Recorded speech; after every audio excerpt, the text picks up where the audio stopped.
વાહ, સરસ મજાના કાઠિયાવાડી પેંડા બને છે હો દોસ્તો, જોઈને મોંમાં પાણી આવી જાય.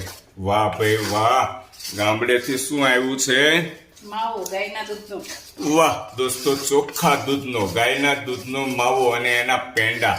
શું આની અંદર મીઠાશ હશે, સુગંધ એટલી બધી આવે છે મીઠી, શું વાત કરું દોસ્તો. અને મહત્વની વાત તો એ છે કે અત્યારે ઘડિયાળની અંદર આપણે જોઈએ 11:15 થયા છે, 11:15. વાઈફ અત્યારે રાત્રે મને મારા માટે પેંડા બનાવી આપે છે. હું મારા વાઈફનો દિલથી આભાર વ્યક્ત કરું છું. હેલો, દિલથી આભાર વ્યક્ત કરું છું કે તું ઘડિયાળની અંદર નથી જોતી કે રાત્રે કેટલા વાગ્યા છે. બસ પતિએ ડિમાન્ડ કરી પેંડા ખાવા છે તો તું બનાવી આપે છો. ખૂબ ખૂબ આભાર તારો, થેન્ક યુ વેરી મચ. વાહ, ભગવાને મને આમ કેટલે આમ